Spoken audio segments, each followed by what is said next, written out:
Hi friends, welcome to news pocket. ప్రస్తుతం తెలంగాణలో దేవాలయానికి సంబంధించి మరో ఘటన జరిగింది. రీసెంట్గా మల్కాజ్గిరిలోని సఫిల్గూడ ప్రాంతంలో కట్ట మైసమ్మ దేవాలయం ఉంది. ఈ దేవాలయం దగ్గర ఒక ముస్లిం వర్గానికి సంబంధించిన వ్యక్తి అక్కడ మల విసర్జన చేయడం, అక్కడ మొత్తంగా పాడు చేసే ప్రయత్నం చేయడం, ఇలాంటివన్నీ జరుగుతున్న సమయంలోనే అక్కడ స్థానిక హిందువులు అతన్ని అక్కడికక్కడే పట్టుకున్నారు. అక్కడికక్కడే అతనికి దేహశుద్ధి చేశారు. ఆ తర్వాత ఆ మలాన్ని అతనితోనే క్లీన్ చేయించారు. సో ఇది ఒక చిన్న ఘటనలాగే మనం చూడకూడదు. మనందరికీ తెలుసు, కొద్ది నెలల క్రితం సికింద్రాబాద్లోని ముత్యాలమ్మ దేవాలయం దగ్గర కూడా ఇలాంటి ఘటనే జరిగింది. ఇవన్నీ కూడా మనం ఒక్కసారి కంపైల్ చేసుకునే ప్రయత్నం చేస్తే, సికింద్రాబాద్ ఘటన జరిగినప్పుడు వీళ్ళందరూ కూడా మొత్తం 50 మంది ఒక హోటల్లో బస చేసి అక్కడ మోటివేషనల్ స్పీకింగ్ పేరిట కొన్ని సమావేశాలు సైతం ఏర్పాటు చేసుకున్నారు. ఆ సమావేశాల్లోనే ఇలాంటి నరేటివ్ అనేది బిల్డ్ అయింది అని కూడా గతంలో చాలా మంది బయట పెట్టారు. సో వీటన్నిటిని చూసుకుంటే ఎక్కడో దీనికి సంబంధించిన కాన్స్పిరసీ అనేది తయారవుతుంది. అందువల్లనే తెలంగాణలో ఈ వరుస ఘటనలు జరుగుతూ ఉన్నాయి అనే దానికి సంబంధించి చాలా మంది తమ అభిప్రాయాలను వ్యక్తం చేస్తూ ఉన్నారు. ప్రస్తుతం దీనికి సంబంధించిన పూర్తి వివరాలు అందించడానికి మన ముందున్నారు ప్రముఖ రాజకీయ విశ్లేషకులు మురళీ మనోహర్ గారు. వారిని అడిగి పూర్తి వివరాలు తెలుసుకుందాం. నమస్తే సార్. నమస్తే హరి. సార్, ప్రస్తుతం ఇక్కడ జరిగిన ఘటనను మనం ఏ విధంగా చూడాలి సార్?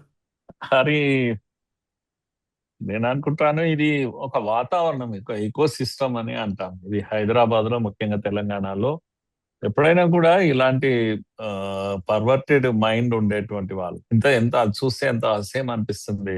అవును. దేవాలయంలో ఏంటి వెళ్ళి వాడు మల విసర్జన చేయడం ఏంటి? అసలు అక్కడే వాళ్ళు పట్టుకున్నారు, కొడుతున్నారు, అదంతా సరే. కానీ వాడిని చూస్తే హెల్దీగా ఉన్నాడు మనిషి, ఏమి బలహీనంగా లేడు. Young boy, healthy boy. Then ఎందుకు ఇట్లా చేస్తారు అసలు? పాగల్గాన్లా ఏమన్నా? ఇప్పుడైతే పాగల్గాడనే కేసు పెడతారు లాస్ట్. ఎంత వాడు తెలివైన వాడు, మేధావైనా కూడా పాగల్గాడనే పెడతారు. నువ్వు చెప్పినట్టు ముత్యాలమ్మ వాళ్ళంతా వచ్చింది ఎందుకు? ఇక్కడ అక్కడ హోటల్లో బస చేశారు, ట్రైనింగ్ పొందారు. పోయినసారి కట్టమైసమ్మ, అదేంటి సారీ ముత్యాలమ్మ గుడిలో ముత్యాలమ్మ. వాళ్ళకి వచ్చిన వాళ్ళు పర్సనాలిటీ డెవలప్మెంట్ క్యాంప్ అంట అది. వ్యక్తిత్వ వికాస శిబిరం జరుగుతా ఉంది. వాళ్ళంతా ఎక్కడి నుంచో వచ్చారు, ఆ హోటల్లో ఉంటున్నారు. బయట నుంచి వచ్చి ఇక్కడ ఉండి ఇక్కడ వ్యక్తిత్వ వికాస శిబిరం జరుగుతుంది. ప్రభుత్వానికి సోయి లేదు, అసలు ఇన్ఫర్మేషనే లేదు. వాళ్ళు వచ్చినట్టు, వాళ్ళు అక్కడ బస చేస్తున్నట్టు, ఎక్కడి వాళ్ళో తెలియదు, వాళ్ళంతా ఇక్కడ వచ్చి ఉంటున్నారు. మరి దేవాలయంలో చూస్తేనేమో విగ్రహాన్ని తన్ని అంత దుర్మార్గంగా వీడియోలు చూస్తే అసలు సామాన్య హిందూకు ఏమనిపిస్తుంది? మనో మనోభావాలు ఎంత విచలితం అయిపోతాయి చూస్తుంటే. మల విసర్జన ఏంది? విగ్రహాలను తన్నడం ఏంది? కాళ్ళతో తన్నడం ఏంది? అంటే ఇదంతా కూడా మలము వాడు దేవాలయంలో విసర్జించింది కాదు, మలం మైండ్ లో ఉంది. వాడి మైండ్ లో మలం ఉంది, అందుకే వాడు ఇట్లా ఇంటర్వ్యూ చేస్తున్నారు. కనుక ఇవన్నిటికీ ప్రభుత్వాల యొక్క ఈ భావం కూడా ఉంది. ఈ ప్రభుత్వం మీదే, ముస్లింలదే. ఇది కాంగ్రెస్ ప్రభుత్వం ఎవరిది? ఇది హిందువులది కాదు, ముస్లింలది. కనుక మేమున్నాం మీకు ఏమన్నా జరిగితే. కనుక వాడికి ఆ ధైర్యం వస్తుంది, లేని ధైర్యం వస్తుంది. ఎందుకు రాదు? నా ప్రభుత్వం ఉంది, నేను ఏమైనా చేసుకుంటాను, నా రాజ్యం నా ఇష్టం. కనుక మూత్రం పోస్తాను, మల విసర్జన చేస్తాను, ఇంకేదో చేస్తాను, తంతాను, కుదుతాను అని వాడికి అనిపిస్తుంది. ఈ హిందువులకి ఏమనిపిస్తుంది అనేది రేవంత్ రెడ్డి ఎన్నడైనా ఆలోచించాడా? ఎందుకు మా ప్రభుత్వం వచ్చినప్పుడు ఇట్లా జరుగుతుందని?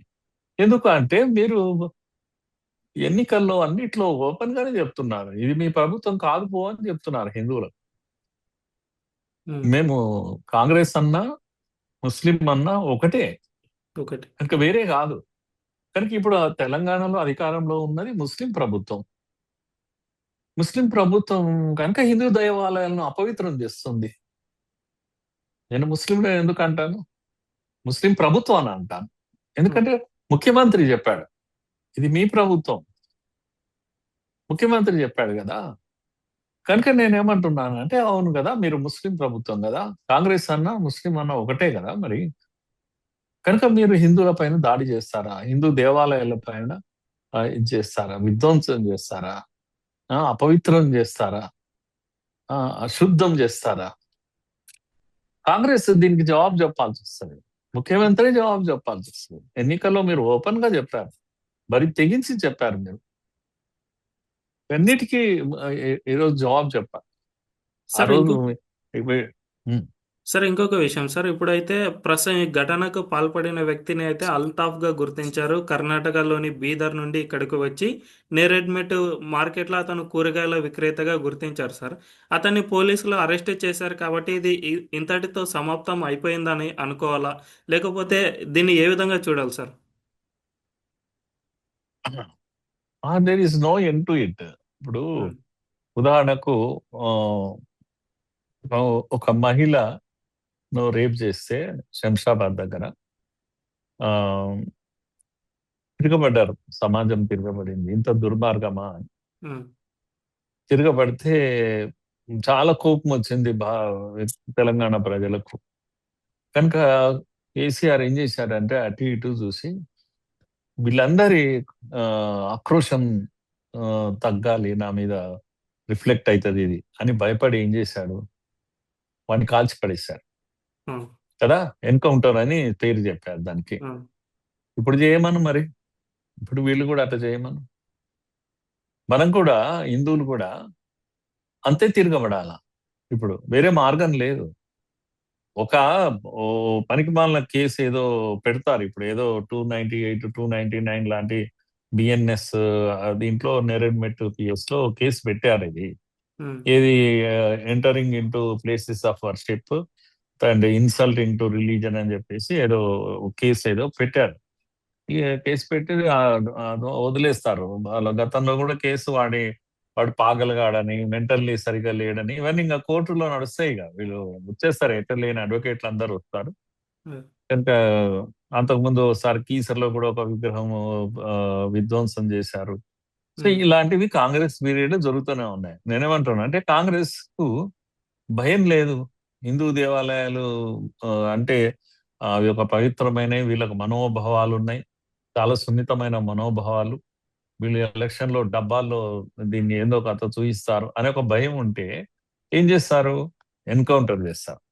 ఉమ్. ఎట్లయితే శంషాబాద్ లో ఎందుకు ఎన్కౌంటర్ చేశారు, ఎట్లయితే వరంగల్లో యాసిడ్ దాడులు చేసిన వాళ్ళు ఎందుకు ఎన్కౌంటర్ చేశారు అప్పుడు ఆ రోజు రాజశేఖర్ రెడ్డి అంటే భయం.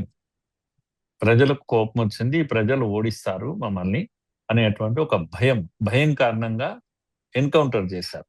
ఎన్కౌంటర్ కరెక్టా కాదా అని నేను చెప్పడం లేదు, కానీ ఉమ్. చేశారు కదా. మరి ఇప్పుడు ఏం చేస్తారు, ఒక ఫాల్స్ కేసు, ఒక పెట్టి కేసు ఒకటి పెట్టి అడ్వకేట్ కు అన్ని అవకాశాలు ఇచ్చేస్తారు. వీడు పాగలగాడు, ఉమ్. ఆ టైంలో ఏదో చేసిండు, తెలియక చేసిండు అని చెప్పేసి పెట్టేస్తారు, రెండు సాక్ష్యాలు క్రియేట్ చేసి. అందుకే నేను ఏమంటున్నాను, నిజంగా నువ్వు న్యూట్రల్ ప్రభుత్వం అయితే హిందువులు కూడా నీకు ఓట్లు వేశారు అనిపిస్తే, అంతగా మొన్నటి కూడా ఆ, మొన్నటి ఎన్నికలు బై ఎలక్షన్స్ లో బంజారా హిల్స్ జరిగింది. ఆ జూబ్లీస్. ఆ ఎన్నికల్లో ఈ మాట అన్నారు, జూబ్లీ హిల్స్ లో ఈ ఎన్నికల్లో ఈ మాట అన్నారు, మాది ముస్లిం ప్రభుత్వం అని. ఉమ్, అయినా సరే మీకు ఓటు ఎవరు వేశారు? హిందువులు వేయకుండా గెలిచారా మీరు? ఉమ్. ముస్లింలే వేస్తే గెలిచారా? కనుక హిందువుల యొక్క ఏమంటాం, ఆ ఆ, ఏవో రకంగా మనం నిర్లక్ష్యము, ఆ, ఆ, పట్టించుకోకపోవడము, రేవంత్ రెడ్డి ఆ, మాటలను కానీ చేతలను కానీ పట్టించుకోకపోవడం, దీని కారణంగా ఈరోజు ఇవన్నీ జరుగుతున్నాయి. సార్ ఒక ఇంకొకటి దేవాలయంలో జరిగినప్పుడు బాధపడడం కాకుండా యాక్షన్ లో ఉండాలని నా ఉద్దేశం. సార్ అది ఇంకొకటి సార్, మీరు అన్నట్టు ఆ, ఇదే ఫాల్స్ కేస్ పెట్టి కేస్ అని అన్నారు కదా సార్, అది ఒక రకంగా నిజమేనేమో అని అనిపిస్తుంది సార్. ఎందుకంటే ఈ ఘటన జరిగిన వెంటనే ఇదొక మతి స్థిమితం లేని వ్యక్తి చేశాడు, ఇలాంటి మాటలు వెంటనే వినిపించేస్తాయి సార్. జనరల్గా ఎవరికైనా మతి స్థిమితం లేదు అంటే డాక్టర్ దానికి ఒక వెరిఫికేషన్ చేసి సర్టిఫికేట్ ఇవ్వాల్సిన అవసరం ఉంటుంది. కానీ ఘటన జరిగిన వెంటనే ఇలాంటి వ్యాఖ్యలు వచ్చేసాయి, పేపర్లలో రాసుకొచ్చేస్తారు. సో దీనంతటిని చూస్తూ ఉంటే మీరు అన్నది నిజమేనేమో అని అనిపిస్తుంది సార్. తప్పకుండా అది అనడం కూడా ఊరికే అనేది ఏం కాదు. అంటే జనం మైండ్ లో ఇది పడాలి కనుక అక్కడక్కడ మాటలు ఎవడో పాగలగాడు అంటారా వచ్చి అట్లా చేసిపోయిండు అనేది స్ప్రెడ్ అవుతుంది వార్త. ముందైతే వార్త స్ప్రెడ్ అవుతుంది కదా, కనుక ఇంటెన్సిటీ తగ్గుతుంది, కోపం తగ్గుతుంది వీళ్ళకు. కనుక ఈ నా పాయింట్ అంతా ఏంటంటే దీనికి అన్నిటికీ ఆ, పరిష్కారం ఒకటే, హిందూ చైతన్యం కావాల్సిందే, హిందూ ఆక్రోశాన్ని కూడా గట్టిగా వ్యక్తం చేయాల్సిందే. ఇలాంటి వాళ్ళ మాటలను, ఇలాంటి ప్రభుత్వాలను మనం నమ్మొద్దు. ఈ రోజు లా అండ్ ఆర్డర్ ఎవరి చేతిలో ఉంది? అది ముఖ్యమంత్రి చేతిలో ఉంది. ఆ పోలీస్ ముఖ్యమంత్రి చేతిలో ఉంది. కనుక నువ్వు నేను అందుకే తప్పు పడుతున్నది రేవంత్ రెడ్డిని, ఇక్కడ ఎవరిని తప్పు పట్టడం లేదు. రేవంత్ రెడ్డి హిందూ దేవీ దేవతల గురించి కూడా చాలా తునకలుగా మాట్లాడాడు. ఎందుకు వీళ్ళు ముస్లింలంతా కూడా ముత్యాలమ్మ, ఎల్లమ్మ, లేకపోతే పోచమ్మ, ఈ లేకపోతే ఈ విగ్రహాలను చేస్తున్నారు అంటే ఈ దేవతల గురించి, కట్టమైసమ్మ లాంటి దేవతల గురించి రేవంత్ రెడ్డి తప్పుగా మాట్లాడాడు, చులకన చేసి మాట్లాడాడు.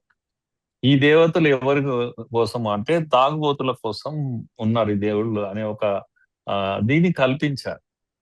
అందుకే ముస్లింలకు కూడా చులకననే. అంటే ఇవి పేదోళ్ళ దేవుళ్ళు, వీళ్ళు గుర్తుపెట్టుకోవాలి. కనుక పేదోడు అంటే అందరికి చులకనే. వాళ్ళు తాగుబోతులు, రోడ్ల మీద పడేవాళ్ళు, పనికిరాలు, వాళ్ళు మనిషిగా జీవించడానికి అర్హులు లేని వాళ్ళు, బీసీలు, ఎస్సీలు, ఎస్టీలు, నిమ్న వర్గాల వాళ్ళు. వీళ్ళని ఏమన్నారు పట్టించుకోరు ఎవరు అనేటువంటి ఒక గట్టి నమ్మకం రేవంత్ రెడ్డి ప్రభుత్వానికి కానీ ముస్లింలో కూడా అదే నమ్మకం. నువ్వు ఇప్పుడు బిర్లా టెంపుల్ పోయి ఇది చేస్తారా హరి? ఇటువంటి పనులు చేస్తారా? చెయ్యరు. ఎందుకంటే అవి పెద్దోళ్ళ గుడ్లు కదా, వాళ్ళకి తెలుసు. ముస్లింలు అయినా వాళ్ళకి బాగా తెలుసు అన్నట్టు. ఇది ఎవడు పట్టించుకోరు. ఎప్పుడు కూడా పేదోడు బలి అవుతూనే ఉంటాడు. ముస్లింలకు ఇంకా బాగా తెలుసు. హిందూ అయితే చాలు వాడికి, పేదోడ దానికి కూడా కాదు. కనుక పని చేసినా, తప్పు చేసినా కూడా చర్యలు ఉండకూడదు అంటే పేదోడి మీద చేస్తే చర్యలు ఉండవు. కల్వకుర్తి ఆమన్గల్ నుంచి పాలు తీసుకొని వస్తుంటారు చాలా మంది మహిళలు. ఆ షరఫ్ పహాడ్ అక్కడ ఆ ఏరియా పోతే మనకు తెలుస్తుంటది ఎంతో మంది ఆ అమ్మాయిలను ఎత్తుకపోతుంటారు. వీళ్ళు ఎవరు దిక్కు ఉండదు, ఎస్సీ ఎస్టీ అమ్మాయిలను. ఎందుకంటే హిందువుల్లో వీళ్ళు ఈ పేదోళ్ళ గురించి ఎవరు రారు అనేటువంటి వాళ్ళకి నమ్మకం అది. అందుకే దేవతలు కూడా పేదోళ్ళ దేవతలు, ఇవన్నీ కూడా పేదోళ్ళ దేవతల పైన పని కట్టుకొని అశుద్ధం చేయడము, లేకపోతే విధ్వంసం చేయడము, ఇలాంటివన్నీ కూడా ముస్లింలు పని కట్టుకొని చేస్తున్నారు. ఇది ఊరికే చిదురు మొదరు సంఘటన కాదు అని నేను చెప్తున్నాను ఈ విషయం. వాళ్ళ మెదడులో ఈ మలము, ఈ పేడ వాళ్ళ మెదడులో పెట్టారు కొంతమంది పని కట్టుకొని. ఫెనెటిక్ పీపుల్ మెదడులో పెట్టాడు. వాడు ఎక్కడ కర్ణాటక, ఎక్కడ బీదరు, అక్కడి నుంచి వచ్చి ఇక్కడ కూరగాయలు అమ్ముకునేవాడు, మార్కెట్ లో వెజిటబుల్స్ అమ్ముకునేవాడు. పొద్దుపోక పోతే వాడికి ఆ టైంలో వాడికి మోషన్స్ వచ్చాయేమో, పోయితే కనపడ్డది చీప్ దేవత, చిల్లర కదా, పేదోళ్ళ దేవత. వానికి తెలుసు ఆ విషయం. ఎవడు నన్ను చేసేది ఉంది అనుకున్నాడు, పోయిండు, చేసిండు, చేయాల్సిన పని చేసిండు. ఇది అన్నిటికి కారణం మళ్ళా రేవంత్ రెడ్డి. రేవంత్ రెడ్డి సమాజంలో ఇటువంటి అభిప్రాయాన్ని కలిగించాడు. కమాన్ మీరు చేయండి, ఏం చేస్తారో చేయండి, ఏం పర్వాలేదు, మేము ఉన్నాం కదా, మీ ప్రభుత్వమే కదా మేము. ఇలాంటి ఒక అభిప్రాయాన్ని రేవంత్ రెడ్డి చేస్తున్న దుర్మార్గం ఇది. కాంగ్రెస్ ప్రభుత్వం అంటేనే హిందూ వ్యతిరేక ప్రభుత్వం. కనుక హిందువులకు ఇలాంటివి జరుగుతూనే ఉంటాయి, అవమానాలు జరుగుతుంటాయి, అకృత్యాలు జరుగుతుంటాయి. హిందువులకు భద్రత లేదు ఈ రేవంత్ రెడ్డి ప్రభుత్వంలో, తెలంగాణలో. అందుకే ఈరోజు హిందువులందరూ ఆలోచించాల్సినటువంటి సమయం హరి. సరే, ఇంకొకటి మీరు అన్నట్టు ఏదో ఒక ఘటన అనుకుంటే యాదృచ్ఛికంగా జరిగి ఉండవచ్చు, ఏదో పొరపాటున జరిగి ఉండవచ్చు అనేది అనుకోవచ్చు సార్. కానీ వరుసగా ఇలాంటి ఘటనలు జరుగుతూనే ఉండటాన్ని చూస్తూ ఉంటే ఖచ్చితంగా దీని వెనుక ఏదైనా కుట్ర ఉందా?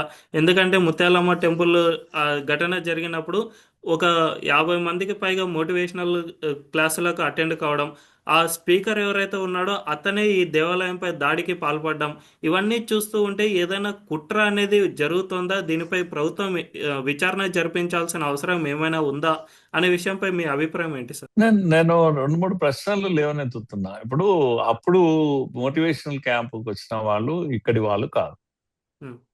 ఎక్కడి వాళ్ళు వస్తున్నారు? ముంబై వాడు సలీం అంటోడు వాడు అక్కడ ఇక్కడ ఏదో స్పీచ్లు ఇవ్వడానికి వచ్చిన వాడు, పైగా మోటివేషనల్ స్పీచ్ ఇవ్వడానికి వచ్చిన వాడు ఎందుకు ఆ దేవాలయంలో ఎందుకు చేశాడు ఆ పని?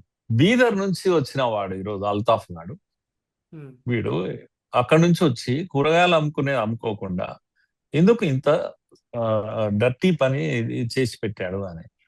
కనుక వేరే ఎవరికో ఇక్కడ కాని వ్యక్తులను పని కట్టుకొని ఇక్కడికి రావడం ఏంది, ఇలాంటివన్నీ చేసిపోవడం ఏంది, చేసిపోతుంటే మరి మీరు ఏం చేస్తున్నారు అని. ఈ దేశంలో ఇదేదో ఒక ఒక పద్ధతి ప్రకారమే జరుగుతుంది కదా, మీకు అనిపిస్తుంది కదా, అన్నిట్లో ఒకటే ప్యాటర్న్ ఉంది. ఇవే కాదు, గతంలో చాలా జరిగాయి. పెద్దపల్లి జిల్లాలో జరిగినాయి, కరీంనగర్లో జరిగినాయి. చాలా కేసులు పిచ్చోడు అనే దాంట్లోనే కప్పిపుచ్చే ప్రయత్నం జరిగింది, కీసరలో జరిగింది ఇంత గతంలో. ఇలాంటివన్నీ తెలంగాణ కాంగ్రెస్ వచ్చాక మొదలయ్యాయి ఇవన్నీ కూడా. అందుకే నేను ఏమని డిమాండ్ చేస్తున్నానంటే, కాంగ్రెస్ ప్రభుత్వాన్ని మీకు చిత్తశుద్ధి ఉంటే మీరు అన్న మాటలన్నీ కూడా తప్పు అని ఒప్పుకొని, ఇది కాంగ్రెస్కే కాదు, ఇది హిందువుల ప్రభుత్వం, అందరి ప్రభుత్వం అని మీరు ఒప్పుకోవాలి. ఒప్పుకొని దానికి తగ్గట్టుగా చర్యలు తీసుకోవాలి. చర్యలు ఏంటి అంటే అసలు సమగ్ర విచారణ జరపాలి. ఎందుకు ముంబైకి లింక్ ఉంటుంది ముత్యాలమ్మ అయితే, ఎందుకు బీదర్కు లింక్ ఉంటుంది అల్తాఫ్ అయితే? సో ఇవన్నీ కూడా ఈ లింకులు ఏంటి, ఎక్కడి నుంచో రావడం ఏంది, ఎందుకు ఇంకా ఇలా చేస్తుంటారు? దేవాలయం అమ్మవారి ముందల పోయి మలం పెడితే ఎట్లా ఉంటుంది హరి? ఏముంది, అమ్మవారిని నమ్ముకున్న వాళ్ళు అంతకుముందు ముత్యాలమ్మ అయితే 10 రోజుల నుంచి బతుకమ్మ ఉత్సవాలు ఘనంగా జరుపుకున్న అమ్మవారి ముందల వచ్చి వాడు కాలుతో తన్ని చేస్తుంటే ఆ వీడియోలు అవన్నీ చూస్తే చెలించిపోతాం అసలు. మనము ఎంతో దీంతో ఆరాధ్యంతో మనం పూజించే దేవతలను మన కళ్ళ ముందే ఈ దుర్మార్గుడు ఇట్లా చేస్తుంటే ఎన్ని చేశారు ఈ దేశంలో. సోమనాథ్ కా నుంచి ఇప్పుడు ఈ రోజు వరకు ముత్యాలమ్మ వరకు, మైసమ్మ వరకు ఎన్ని చేస్తారు ఇవన్నీ కూడా. ఇంకా ఈ రోజు కూడా జరగాలనా? స్వాతంత్రం రాకముందు నుంచి స్టార్ట్ అయినాయి ఇవన్నీ కూడా, విగ్రహాల విధ్వంసము ఇప్పటికి జరుగుతుందా? కనుక నా పాయింట్ ఏంటంటే, ఇవన్నిటికీ మూలము నేను రేవంత్ రెడ్డి అప్పుడప్పుడు నేను కూడా ఏబీవీపీ నుంచి వచ్చాను, లేకపోతే ఆర్ఎస్ఎస్ నుంచి వచ్చాను పిచ్చి మాటలు చెప్తుంటాడు. ఆర్ఎస్ఎస్ ఏబీవీపీ నుంచి వచ్చిన వాడు ఏ రోజు కూడా ఒక్క పూట కూడా బతకలేడు ఇటువంటివి చేస్తుంటే. Under the nose of CM ఖచ్చితంగా ఆయన ముందే ఆయన ఆధ్వర్యంలో జరుగుతున్నాయి విగ్రహాల విధ్వంసాలు, విగ్రహాల అపవిత్రత, ఈ దేవతల అపవిత్రత, అవమానము, హిందువులకు అవమానము, ఇవన్నీ కూడా ఆయన అధ్యక్షతన, ఆయన నాయకత్వంలో ఆయనే చేయిస్తున్నాడు అన్నట్టుగా జరుగుతూ ఉన్నాయి. కనుక రేవంత్ రెడ్డి తప్పు జరుగుతుంది అని ముక్కు నేలకు రాయాలి. నిజంగా నీలో నిజాయితీ ఉంటే సమగ్ర విచారణ జరిపించాలి. ఇంకా నిజంగా నీకు దమ్ముంటే వాడిని ఎన్కౌంటర్ చేయాలి. కనుక హిందువుల ఆగ్రహానికి గురవుతావు నువ్వు తప్పకుండా. ఈ రోజు కాకపోతే రేపు ఆగ్రహానికి గురి కాక తప్పదు. అంటే ఈ రోజు రామచంద్రరావు గారు బీజేపీ అధ్యక్షులు వచ్చారు, అక్కడికి వచ్చి విషయాన్ని తెలుసుకునే ప్రయత్నం చేశారు. ఆయన కూడా ఇదే మాట అన్నారు, ఇది ఒక కుట్రపూరితంగానే జరుగుతుంది అని చెప్పేసి ఆయన కామెంట్ చేశారు. భాను ఆధ్వర్యంలో అక్కడ కంటిన్యూస్ గా భాను ప్రకాష్ ఆధ్వర్యంలో ఉద్యమం జరుగుతుంది. నేను ఇవన్నీ ఎందుకు గుర్తు చేస్తున్నానంటే, గతంలో ముత్యాలమ్మ అప్పుడు కూడా ఇలాంటి బీజేపీ నాయకులు వచ్చారు. అప్పుడు ఈటల రాజేందర్ గారు వచ్చారు, ఒక ఉద్యమం నడిచింది.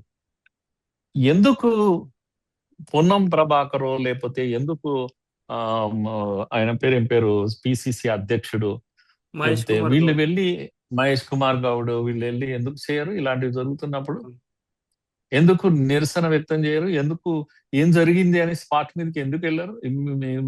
మీరు హిందువులు కాదా? మీకు సిగ్గు ఎగ్గు లేదా? అసలు మీకేం పట్టదా? నిజంగానే రేవంత్ రెడ్డి అన్నట్టు మీరు ఓన్లీ టోపీలు పెట్టుకొని తిరుగుతారు కదా రంజాన్ అప్పుడు ఈయనప్పుడు. ఏమి ఇప్పుడు ఇంత అవమానం జరిగితే ఎంతమంది ఎస్సీ ఎస్టీ బీసీలు ఈరోజు అవమానానికి గురయ్యారు? వాళ్ళ సున్నిత మనోభావాలు మీకు పట్టవా? కాంగ్రెస్ అంటే నిజంగానే రేవంత్ రెడ్డి అన్నట్టు మీరు ఓన్లీ వీళ్ళ కొరకే ఉన్నారా? మీరు ఎంత దుర్మార్గమైనటువంటి పని ఇది. ఎల్లమ్మ, మైసమ్మ, పోషమ్మ ఈరోజు డ్రామాలు చేస్తారా మీరు సమ్మక్క సారక్క దగ్గర వెళ్ళి? ఉమ్, పెద్ద ఏర్పాట్లు చేస్తున్నాము అని చెప్పేసి ఇన్విటేషన్ తీసుకొచ్చి కేసీఆర్ కు వీళ్ళకు ఇస్తున్నారు కదా. అదేదో మీ పండగలాగా చేస్తున్నారు కదా. మరి ఇది పట్టదా? తమక్క సారక్క లాంటి వాళ్ళే కదా వీళ్ళంతా కూడా. అవును. ఏదో దేవుళ్ళు కదా. నేను కాంగ్రెస్ ను ప్రశ్నిస్తున్నా, కాంగ్రెస్ పిసిసి అధ్యక్షుని ప్రశ్నిస్తున్నా. మీరు రేవంత్ రెడ్డి అన్న మాటకే మీరు కట్టుబడి ఉన్నారా? మేము కేవలం ముస్లింల కొరకే ఉన్నామని చెప్పండి అట్లనన్నా పోనీ, ధైర్యం ఉంటే. లేదు అని అంటే మీ యాక్షన్ లో చూపించండి. మీరు వెళ్ళండి ఆ టెంపుల్ దగ్గరికి, మీరు కూడా ప్రొటెస్ట్ చేయండి, కనీసం విచారం వ్యక్తం చేయండి. ఎందుకు నిమ్మకు నీరెత్తనట్టు మాకేం సంబంధం లేదు ఇది ఇది హిందువులది కనుక బీజేపీ కాంట్రాక్ట్ ఇచ్చారా ఏంది బీజేపీకి? ఉమ్. ముస్లింలు అయితే కాంగ్రెస్ వెళ్ళాలి, హిందువులు అయితే బీజేపీ వెళ్ళాలి. ఇది ఎక్కడి కథ అసలు? అంటే నేను ఒక సామాన్య హిందువుగా నేను ప్రశ్నిస్తున్నా హరి. సార్ ఇంకొక విషయం సార్, మీరు అన్నట్టు రాష్ట్రంలో ఇలాంటి ఘటనలకు రాష్ట్ర ప్రభుత్వానికి లింక్ ఉంటుందని నాకు అనిపిస్తుంది. ఎందుకంటే గతంలో ఏపీలో చూసుకుంటే జగన్ హయాంలోనే దేవాలయాలపై ఎక్కువగా దాడులు జరిగాయి. రథం తగలబెట్టడం కానీ, రామతీర్థంలో రాముడి విగ్రహాన్ని పగులగొట్టడం, ఇలాంటివన్నీ కూడా జగన్ హయాంలో ఎక్కువ జరిగాయి. ఆ తర్వాత టీడీపీ కూటమి ఎప్పుడైతే అధికారంలో వచ్చిందో మొత్తం సమాప్తం అయిపోయాయి. సో ఇప్పుడు తెలంగాణలో గతంలో తక్కువ ఉన్నది ఇప్పుడు కాంగ్రెస్ ప్రభుత్వంలో ఎక్కువగా జరుగుతున్నాయని నాకు అనిపిస్తుంది సార్.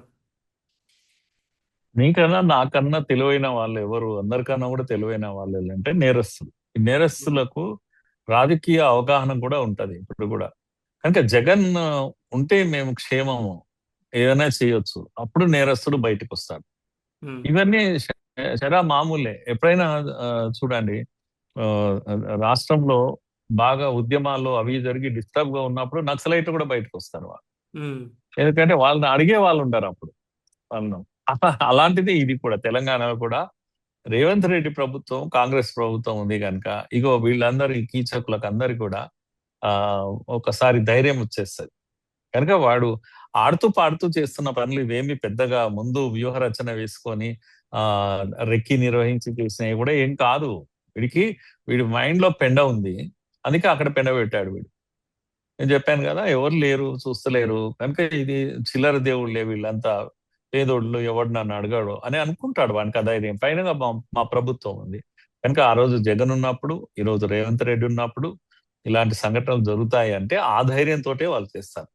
కనుక ముఖ్యమంత్రి మాత్రం ఈ రోజు తన తనతోనే లా అండ్ ఆర్డర్ తన దగ్గర ఉంది కనుక చట్టం చర్యలు తీసుకోవాలి కనుక ఏం చేస్తుంది అని నేను ప్రశ్నిస్తున్నా. మీ చట్టం యొక్క పరిధి ఎంతవరకు ఉంది?